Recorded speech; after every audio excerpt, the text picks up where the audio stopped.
कि अमेरिका राष्ट्रपति Donald Trump ने जंग रोकने के लिए ईरान का ऑफर ठुकरा दिया है। ट्रंप ने कहा है कि बातचीत के लिए ईरान का नया ऑफर उन्हें मंजूर नहीं है। ईरान की लीडरशिप उलझ गई है और बुरी तरीके से बिखर चुकी है। वो समझौता करना चाहते हैं लेकिन आपस में सहमत नहीं हो पा रहे और इससे पहले ईरान 26 और 27 अप्रैल को भी अपना प्रस्ताव भेज चुका है, जिसे ट्रंप ठुकरा चुके हैं। बताया जा रहा है कि ईरान ने अपने नए प्रस्ताव में परमाणु मुद्दे का जिक्र नहीं किया, इससे ट्रंप नाखुश है। वहीं ईरान का यह कहना है कि होर्मुज़ को तुरंत खोलना चाहिए, परमाणु मुद्दे पर बाद में बातचीत होगी, जबकि ट्रंप चाहते हैं कि दोनों चीजें एक साथ हों।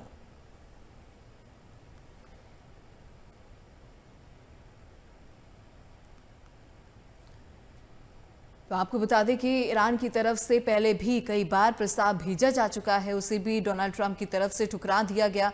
हालांकि परमाणु का जिक्र नहीं किया गया इस प्रस्ताव में और इसलिए कहीं ना कहीं अमेरिकी राष्ट्रपति डोनाल्ड ट्रंप नाखुश नजर आ रहे हैं, जिसके चलते इस ऑफर को आखिरकार ठुकरा दिया गया है। लेकिन अब देखना होगा कि आखिरकार क्या कुछ अगला कदम अमेरिका की तरफ से लिया जाएगा। तो वहीं इसी पर ज्यादा खास चर्चा के लिए हमारे साथ खास मेहमान जुड़ गए हैं। जल्दी से आपका इंट्रोडक्शन करवा देते हैं। तो सबसे पहले group cadre retired UK Devnath ji, रक्षा विशेषज्ञ, हमारे साथ जुड़ गए हैं। सर, बहुत बहुत स्वागत है MH1 न्यूज पर आपका। वहीं हमारे साथ सुनील अनीजा जी भी जुड़ गए हैं, विदेश मामलों के जानकार, आपका भी MH1 न्यूज पर बहुत बहुत स्वागत है सर। जी नमस्कार जी। सबसे पहले इस चर्चा की शुरुआत में यहां पर करना चाहूंगी यूके देवनाथ जी से। सर, जैसे कि अभी हमने देखा कि ईरान की तरफ से एक प्रस्ताव भेजा जा चुका है, ये पहली बार नहीं, इससे पहले भी कई बार प्रस्ताव भेजा गया है, लेकिन अमेरिका की तरफ से ठुकरा दिया गया। वो भी ये रीजन दिया गया कि इसमें परमाणु मुद्दे का जिक्र नहीं किया गया है। तो ऐसे में इस पूरे सिनेरियो को आप कैसे देखते हैं? होता यह है दीपाली, हर बार जी, ईरान जब भी अपना प्रपोजल देता है तो ईरान के प्रपोजल में सबसे पहला पॉइंट, इंपॉर्टेंट मुद्दा वो रखते हैं, स्टेट ऑफ हॉर्मुज को खोलना है। स्टेट ऑफ हॉर्मुज को तो अमेरिका और ईरान दोनों ही ने अपनी तरफ से थोड़ा थोड़ा बंद किया हुआ है। स्टेट ऑफ हॉर्मुज से अमेरिका ईरान के पानी के जहाजों को नहीं जाने देता, ना अंदर आने देता है ना बाहर जाने देता है। और इसी तरह से स्टेट ऑफ हॉर्मुज से ईरान खाड़ी देशों के जहाजों को नहीं जाने देता, ना अंदर आने देता है ना बाहर जाने देता है। तो ईरान ने तो एक बार, अगर हम याद करें, आज से करीबन 12 दिन पहले ईरान ने खोल दिया था स्टेट ऑफ हॉर्मुज को एक दिन के लिए, और ईरान एक्सपेक्ट कर रहा था कि स्टेट ऑफ हॉर्मुज उस वक्त जवाबी कार्रवाई में अमेरिका भी खोले, लेकिन ऐसा अमेरिका ने नहीं किया।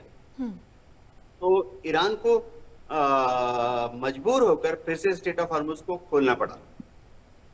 अगर उस वक्त अमेरिका एक पॉजिटिव रेस्पॉन्स देकर अपनी तरफ से भी स्टेट ऑफ हॉर्मुज को खोल देता तो स्टेट ऑफ हॉर्मुज आज खुला होता, ईरान की तरफ से भी अमेरिका की तरफ से भी। अब दीपाली, होता यह है कि हर बार अमेरिका एक भविष्य के इमेजिनरी प्रॉब्लम को सामने ले आता है। अमेरिका हमेशा कहता है कि एटम बम नहीं बनाना चाहिए ईरान को, जबकि ईरान हमेशा कहता रहा है कि ईरान एटम बम नहीं बना रहा और भविष्य में भी नहीं बनाएगा। अब IAEA एक न्यूट्रल एजेंसी मानी जा सकती है, international atomic energy agency. IAEA को ईरान ने पिछले साल 2025 में 5 बार आने की अनुमति दी जी। हर ब्रीफ के बाद IAEA की जो रिपोर्ट थी वो कहती है कि उन्हें कोई प्रमाण नहीं मिला कि ईरान एटमी हथियार बना रहा है। तो दीपाली, बहुत ही छोटी सी बात है, अमेरिका बार बार एटम बम बोलता रहता है, जो कि है नहीं और ना ही ईरान बना रहा है। इसका सबसे बड़ा सबूत यह है कि IAEA की रिपोर्ट कहती है कि उन्हें कोई सबूत नहीं मिला।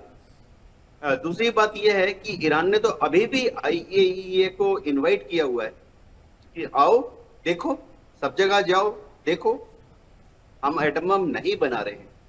तो दीपाली, शायद डोनाल्ड ट्रंप ये एटम बम का जो भूत दिखाते हैं, उनका मेन पर्पस है कि ईरान के ऊपर दबाव बनाकर रखा जाए ताकि ईरान की सरकार फाइनली गिर जाए और ईरान में एक ऐसी सरकार बन जाए जो कि अमेरिका की दोस्त हो, जो कि ईरान के कच्चे तेल के पूरे व्यापार को, refineries, production facilities, storage tanks को अमेरिकन तेल कंपनियों को हैंड ओवर कर देगी, जी जैसा कि 1979 के पहले था, शाह ऑफ ईरान के टाइम पे। जी दीपाली। जी जी ठीक है सर, मैं आपके पास वापस लौटूंगी। सुनील अनीचा जी, मैं आपके पास यहाँ पर आना चाहूंगी। जैसे कि यूके देवनाथ जी ने साफ तौर पर बताया कि ईरान की तरफ से कहा गया है कि हम किसी भी तरीके का एटम बम नहीं बना रहे हैं, और ये बात वो पहले भी कह चुके हैं, कई रिपोर्ट्स भी सामने आ चुकी है। तो फिर इस महायुद्ध का पर्पस क्या है आखिरकार, आपको क्या देखिए, लगता है? जी जब पिछले साल ईरान वर्सेस इजराइल युद्ध हुआ था, तब भी अमेरिका ने ये स्टेटमेंट दी थी कि उनके जी पास जितना यूरेनियम है, बेसिक जो मटेरियल होता है एटम बम बनाने का, वो हमने डिस्ट्रॉय कर दिया है। उनके पास अब कोई सी भी किस्म का कोई यूरेनियम नहीं है। मगर आज आप देखेंगे कि उस समय से लेकर जब युद्ध दोबारा शुरू होता है, जुलाई से फरवरी के बीच में, मार्च लगा लीजिए आप, 28 मार्च को शुरू हुआ था तो मार्च लगा लीजिए, तो उस समय के बीच में आप देखिए कि सारी सिचुएशन पैनिक रही है। इतने 10 महीने 11 महीने के अंदर वो कितना यूरेनियम प्रोड्यूस कर सकता है, नंबर फर्स्ट थिंग, क्योंकि उसके मोस्टली जो ठिकाने हैं डिस्ट्रॉय कर दिए गए थे। नंबर सेकंड थिंग, जो यूरेनियम को डिफ्यूजन की टेक्नोलॉजी होती है, तब उनके पास परमाणु बम बन पाएगा। मगर इंटरनल रिपोर्ट, जैसे हमारे गेस्ट स्पीकर साहब ने कहा, इंटरनल जो इंटेलिजेंस ब्यूरो की रिपोर्ट्स है, उनके अकॉर्डिंग उनके पास कोई डिफ्यूजन टेक्नोलॉजी के प्रूफ नहीं मिले हैं जिससे वो एटम बम को बना सके। नंबर थर्ड थिंग, अब आप पहले भी अभी ट्रंप की स्टेटमेंट आती है कुछ समय पहले कि उनके पास यूरेनियम नहीं है, उनके पास एटम बम नहीं है। जब युद्ध चल रहा होता है उनके पास एटम बम नहीं है, घबराने की जरूरत नहीं है। मगर आज वो कह रहे हैं कि हम उनको एटम बम का यूज या एटम बम बनाने की परमिशन या एटम बम को फ्यूचर पर्पस के लिए भी यूज करने के लिए हम नहीं दे सकते, किसी भी तरीके से सोच भी नहीं सकते।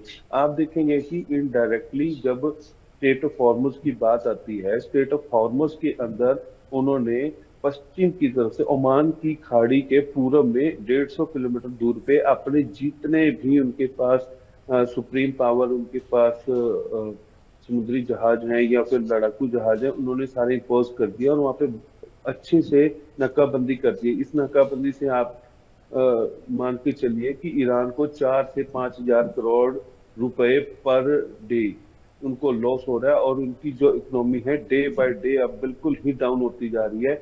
और जो रिजीम है, रिजीम की बात आती है, ये भी बात पहले ही क्लियर है कि रिजीम को वो इस हिसाब से चेंज करना चाहते हैं कि जो कि यूएसए फ्रेंडली हो। आप देखेंगे कि इनको बीच में बात करवाने वाला पाकिस्तान होता है, मगर वहां पे जब पाकिस्तान बात करवाता है, ईरान की स्टेटमेंट आती है कि ठीक है हम एग्री हैं। पाकिस्तान यूएसए के बिहाफ पे काम करता है, यूएसए की ही सुनता है, यूएसए की ही बात तरीके से रखता है। और वहां पर जो उनके 2 धड़े बच चुके हैं, 2 पार्ट हो चुके हैं, 2 पार्टों के अंदर एक पार्ट उनके साथ यस करता है और एक पार्ट नो करता है। इट मीन्स उनके इंटरनल भी कोलिजन हो चुके हैं। वहां के रिजिम को चेंज करने के लिए इंटरनल कोलिजन को भी दूर करना जरूरी है। और वहां पर एक जो, क्योंकि उनकी जो लंबी लड़ाई चल रही है, लंबी लड़ाई सिर्फ और सिर्फ यूरेनियम को लेकर चल रही है, सिर्फ और सिर्फ उनकी न्यूक्लियर टेक्नोलॉजी को लेकर चल रही है। अगर उन्होंने यूरेनियम ही दे दिया, न्यूक्लियर टेक्नोलॉजी ही दे दी, अगर उनके पास है भी, तो उनके पास कुछ रहता नहीं है। तो ये ईरान भी चाहता है कि उसको कन्फाइंड मैनर में यूज करने की उनको परमिशन जरूर मिले। मगर अब दूसरी साइड आप देखेंगे कि यूएसए के अंदर भी इलेक्शन होने वाले हैं नवंबर के अंदर, रिपब्लिक पार्टी, तो वहां पर ट्रंप भी चाहता है कि जितनी हो सके वायलेंस कम हो और इनके ऊपर इकोनॉमिक प्रेशर ज्यादा बनाया जाए ताकि ये खुद आए। आप देखेंगे कि इस जो स्टेट ऑफ हार्मोज की उन्होंने नाकाबंदी की है, उनके ऊपर डे बाय डे इतना प्रेशर हो चुका है कि उनको खुद आना पड़ रहा है बात करने के लिए। इकोनॉमी उनकी इतनी डाउन होती जा रही है कंटिन्यूसली, अब आने वाले टाइम के अंदर वो बिल्कुल ही बैंकक्रप्ट की सिचुएशन में आ जाएंगे। तो आप मान सकते हैं कि आने वाले टाइम के अंदर उनको अगर यूरेनियम भी है तो उनको देना पड़ेगा। बिल्कुल सही, तो देखना होगा कि आखिरकार यूरेनियम दिया जाता है या फिर नहीं। लेकिन यूके देवनाथ जी, मैं आपके पास यहाँ पर आना चाहूंगी। जैसे कि सर ने बोला कि एक इकोनॉमिकल प्रेशर यहाँ पर बनाने की हर संभव कोशिश अमेरिका की तरफ से की जा रही है, लेकिन आपको लगता है कि इस प्रेशर का किसी तरीके का कोई प्रभाव ईरान पर पड़ेगा, क्योंकि ईरान अब भी अपनी बात पर पूरी तरीके से अडिग नजर आ रहा है? हाँ, दीपाली, आकलन ये है कि जी। क्योंकि अमेरिका ने भी स्टेट ऑफ हॉर्मुज को बंद किया हुआ है, हम्म। तो ईरान अपनी तरफ से जो कच्चा तेल एक्सपोर्ट करता था, ज्यादातर तो खड़क आइलैंड से ही एक्सपोर्ट करता था और ज्यादातर चाइना की तरफ एक्सपोर्ट करता था, और उसमें बहुत भारी कमी आई है।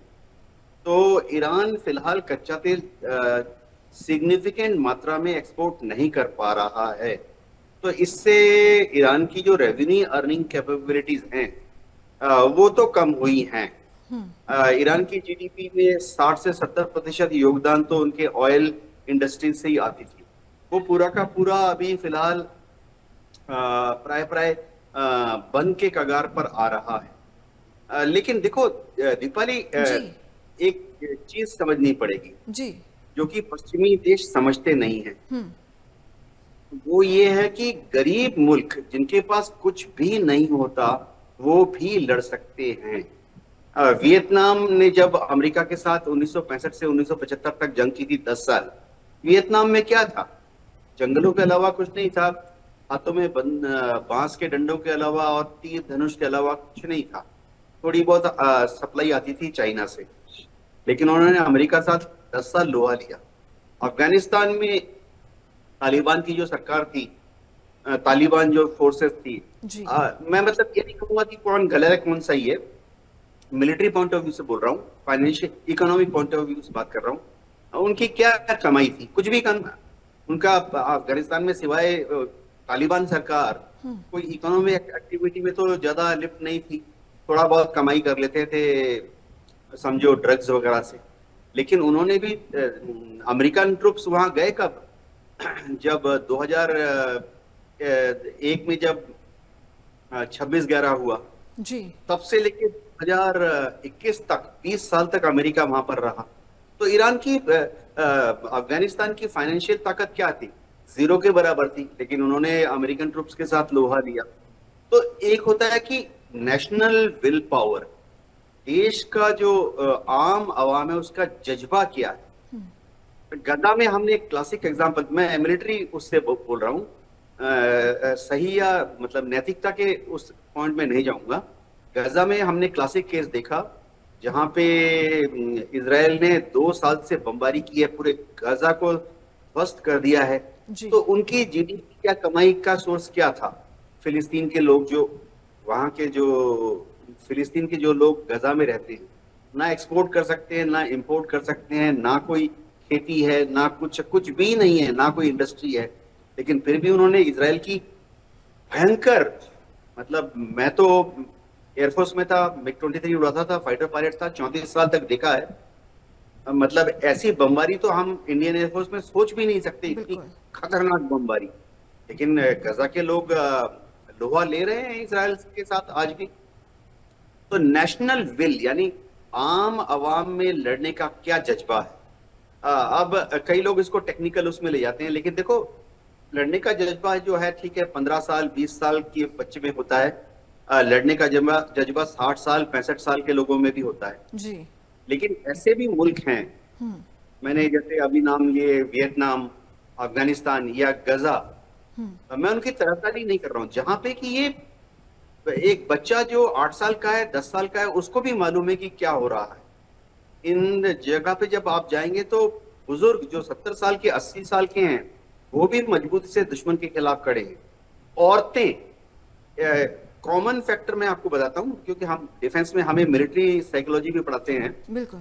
वियतनाम में कॉमन फैक्टर अफगानिस्तान के साथ और गजा के साथ एक है, यूक्रेन में भी काफी हद तक है, कि माताएं अपने बेटों को आगे बढ़ाती हैं युद्ध भूमि में, बहनें अपने भाइयों को आगे बढ़ाती हैं युद्ध भूमि में, बेटियां चाहती हैं कि उनके पिता युद्ध भूमि में जाके लड़े। तो ऐसे में अमेरिका और इजराइल कितनी भी बमबारी ईरान के ऊपर कर लें, बहुत ही मुश्किल है ईरान के लोगों को जज्बे को हराना। जी दीपाली। बिल्कुल, इसीलिए इस ईरान के लोग आज भी डटे हुए हैं अपनी बात पर, और कहीं ना कहीं एक सपोर्ट सिस्टम के तौर पर जो वहाँ की सरकार है उनके साथ यहाँ के लोग खड़े हुए हैं। ठीक है सर, आपके पास वापस लौटूंगी। सुनिए जी, मैं आपके पास यहाँ पर आना चाहूंगी। देखिए, अमेरिका की तरफ से दो बातें कही गई है। एक, पहला ये कि यहाँ पर होर्मुज़ खोलने को लेकर बातचीत होनी चाहिए, दूसरा परमाणु मुद्दे पर भी बातचीत होनी चाहिए। लेकिन जो ईरान की तरफ से प्रस्ताव रखा गया है उसमें सिर्फ एक पॉइंट मेंशन किया गया है, परमाणु का जिक्र नहीं किया। तो आपको क्या लगता है अब ईरान का अगला स्टेप क्या होगा?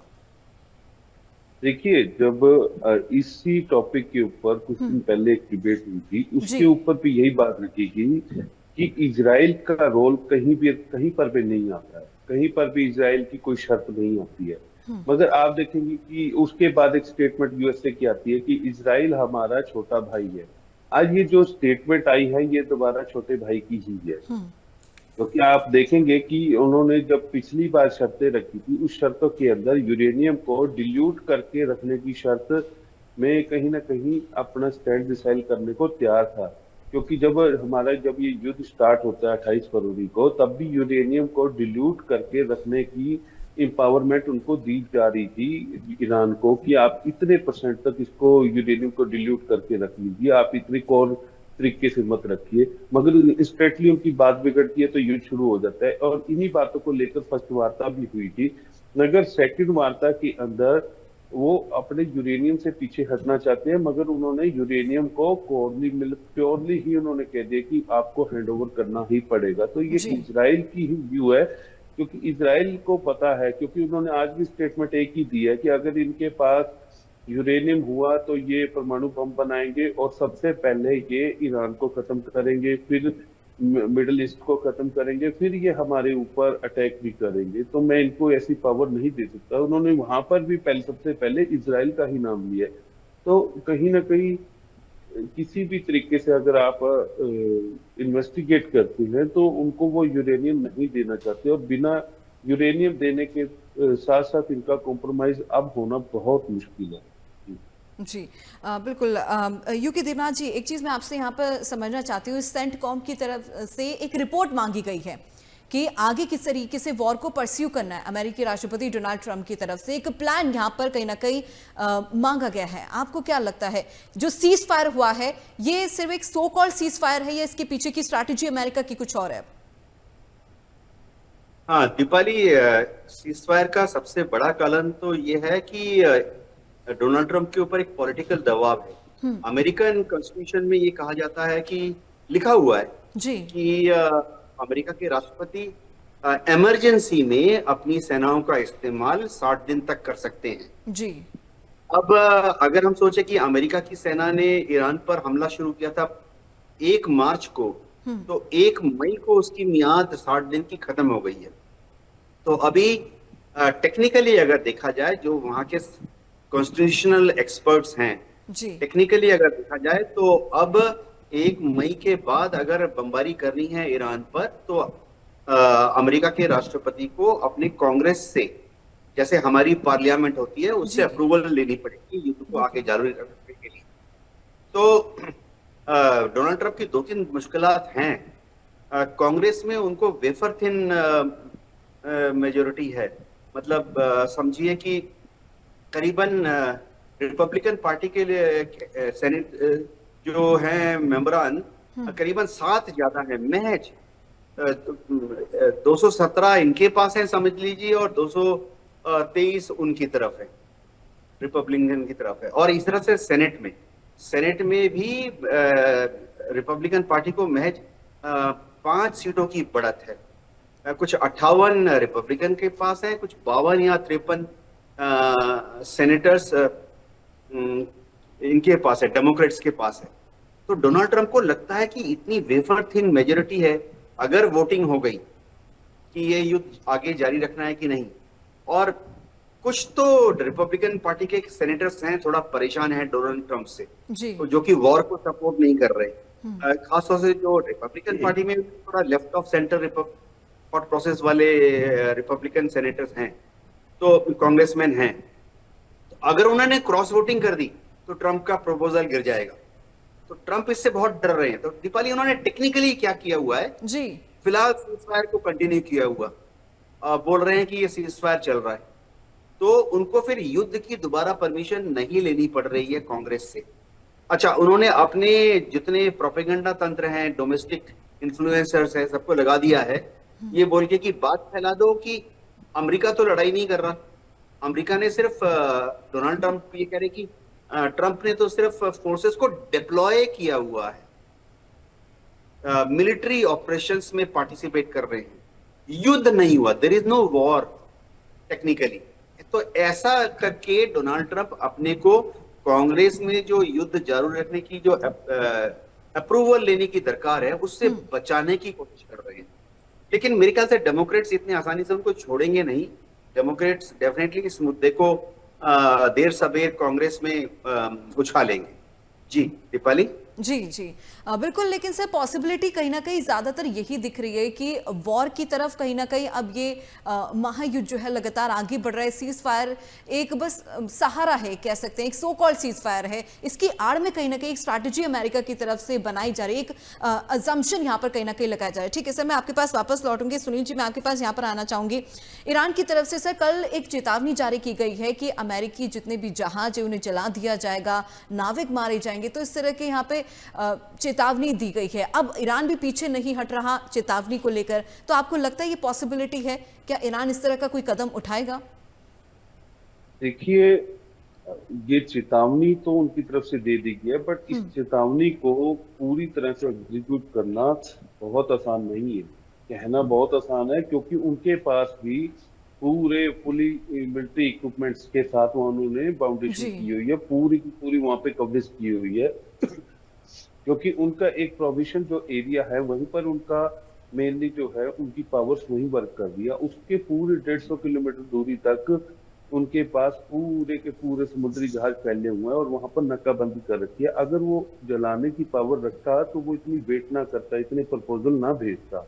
उनके पास ऐसी कोई पावर नहीं है कि वो समुद्री जहाजों को पूरी तरह से डिस्ट्रॉय कर सके, क्योंकि अगर वो ऐसा होता है तो उनको भी पता है कि डिस्ट्रॉय अब उनके खिलाफ भी काफी देश हो जाएंगे। अगर वो उनको छेड़ता है तो नाटो भी उसकी फेवर में आ सकती है और नाटो भी इस चीज को ईरान को रोकने के लिए बीच में आ सकती है। जी जी बिल्कुल सर, देखना होगा कि आखिरकार अगला स्टेप अब ईरान का यहाँ पर क्या होगा।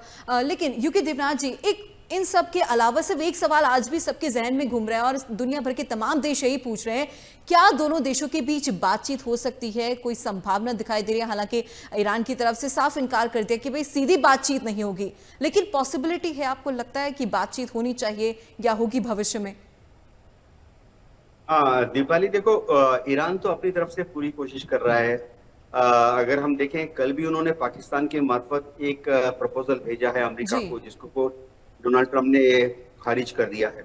पिछले हफ्ते भी अगर हम देखें, ईरान के विदेश मंत्री अरागची इस्लामाबाद आए, एक दिन बैठे रहे, ये उम्मीद करते हुए कि वहां से कोई खबर आ जाएगी कि चलो अमेरिकन डेलीगेशन भी आ जाएगा।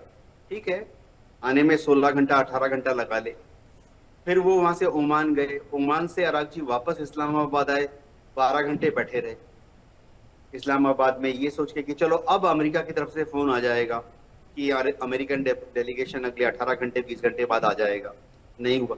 फिर अरागची चले गए रशिया, पुतिन से मिलके वापस आए, वापस फिर से वो बैठे रहे इस्लामाबाद में, पूरा आधा दिन बैठे रहे, ये सोच के कि चलो अब अमेरिका से फोन आ जाएगा।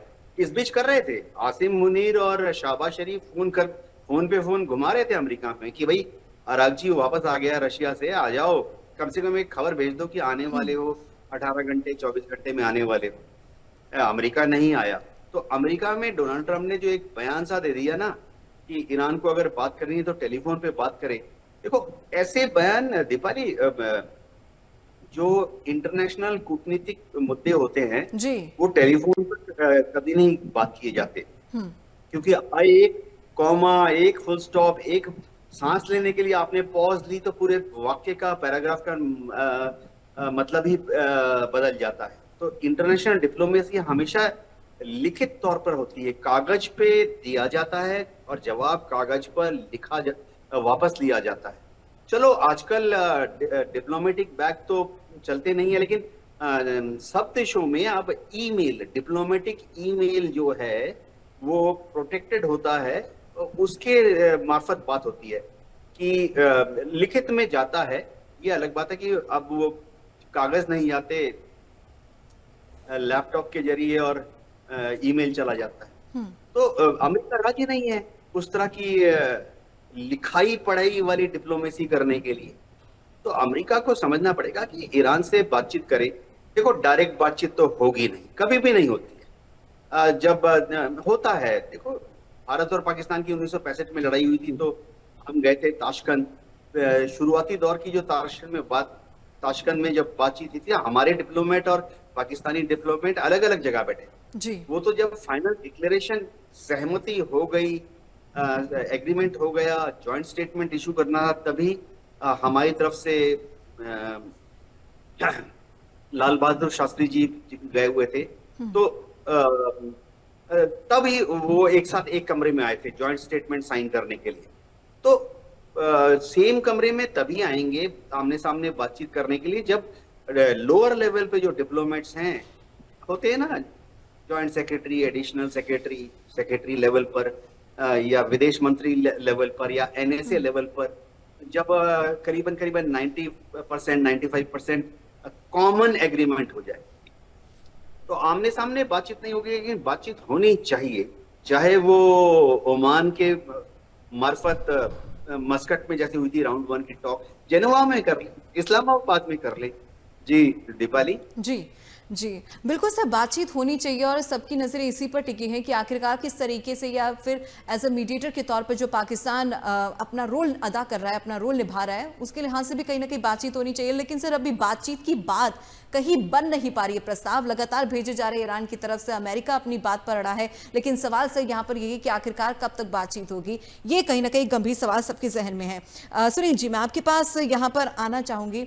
सर, जैसे कि यूके देवनाथ जी ने भी बताया कि सीधी बातचीत अभी पॉसिबल नहीं है, और ईरान की तरफ से भी यही कहा गया है कि हम डायरेक्ट बातचीत नहीं करेंगे, इनडायरेक्टली करेंगे। लेकिन इस बीच ईरान की तरफ से हाल ही में एक स्टेटमेंट सामने आता है कि पाकिस्तान एज अ मीडिएटर के तौर पर अच्छी तरीके से अपना परफॉर्मेंस नहीं दे रहा, वो उभर नहीं पा रहा है। तो क्या आपको लगता है किसी और देश को अब एज अ मीडिएटर के तौर पर आना चाहिए इन दोनों देशों के बीच सुलह कराने के लिए? देखिए, जैसे हमारे गेस्ट स्पीकर साहब ने अभी एक बात बताई है कि नेशनल इमरजेंसी को लेकर उन्होंने कॉन्स्टिट्यूशन की पावर्स को यूज किया है। उसमें मैं आपको थोड़ा सा एक्सप्लेन करना चाहता हूँ। कॉन्स्टिट्यूशन की पावर आर्टिकल 2 का उसमें यूज किया जाता है। जब भी नेशनल इमरजेंसी को किसी विवाद कंडीशन के अंदर किसी भी पावर्स को, अपनी सैन्य पावर को या किसी भी तरीके के फुल पावर्स को यूज किया जाता है, तो वो आर्टिकल 2 के अंदर उनको पावर दी गई है कि वो इंस्टेंटली यूज कर सकते हैं। जैसे वेनेजुला के ऊपर जब क्वेश्चन उठे थे, वेनेजुला के राष्ट्रपति को आप एकदम कैसे ला सकते हैं, तो भी उन्होंने इसी पावर्स का ही यूज किया था। तो भी उन्होंने इनके डिप्लोमेट से, जो इनके लीगल ऑथराइज्ड पर्सन हैं, उन्होंने भी आर्टिकल 2 की पावर्स को यूज किया था। आज जो बात सिचुएशन बनी हुई है कि इनका मीडिएटर कौन बनेगा, नया बनेगा या नहीं बनेगा, या वो किसी भी तरीके से बात को एक्सटेंड कर पाएगा या नहीं कर पाएगा। देखिए, इसमें सबसे बड़ी बात जो सोचने वाली ये है, जब पाकिस्तान उनको फर्स्ट टाइम यहाँ पर बुलाकर लाता है और उनको भी लेकर आता है, तो ईरान की और उनकी, मैंने पहले भी एक ही बात यही रखी थी कि जब तक 100 में से 70% शर्तें दोनों को मंजूर नहीं होंगी, तब तक कॉम्प्रोमाइज नहीं होगा। 70% के बाद 30% में से 10-20% माइनस प्लस किया जा सकता है, बट 30% में कॉम्प्रोमाइज नहीं हो सकता, 70% में माइनस प्लस नहीं हो सकता। अब जो बात है तो उसी तरीके से चल रही है, और उन्होंने जो शर्तें रखी हुई हैं कि हमें पहले यूरेनियम दिया जाए, यूरेनियम और हमारे डिफ्यूजन टेक्नोलॉजी को टेंडर किया जाए, उसके बाद हम स्टेट ऑफ फार्मर्स को खोलेंगे। मगर उन शर्तों के ऊपर बात नहीं बन पा रही है। मगर दूसरी साइड आप इसमें डिप्लोमेसी देखेंगे कि ईरान के ऊपर अब इनडायरेक्टली इकोनॉमिक जो उनका वेपन था, स्टेट ऑफ हार्मर, उसको ही उसके अगेंस्ट किया जा रहा है। बिल्कुल सर, क्योंकि लगातार हम देख रहे हैं कि अमेरिका की तरफ से किस तरीके से एक साइकोलॉजिकल गेम यहाँ पर कहीं ना कहीं कह सकते हैं खेला जा रहा है, और किस तरह की बयानबाजी यहाँ पर अमेरिका की तरफ से की जा रही है। लेकिन इकोनॉमिकल प्रेशर यहाँ पर बनाना, इसका कितना प्रभाव जो है भविष्य में पड़ेगा, सर ये देखना होगा। लेकिन आखिरकार ईरान का अगला स्टेप क्या होगा, ये देखना होगा। क्या अमेरिका की सभी बातों को मान लेगा या फिर नहीं, क्योंकि बातचीत को लेकर अभी भी सबकी नजरें टिकी हुई है दुनिया भर के तमाम देशों की। फिलहाल के लिए बहुत बहुत धन्यवाद सर, आप दोनों हमारे साथ इस खास चर्चा में जुड़े और अपना अपना पॉइंट ऑफ व्यू यहाँ पे आपने रखा है और हर एक चीज को बारीकी से समझाने की यहाँ पर कोशिश की। फिलहाल के लिए बहुत बहुत धन्यवाद।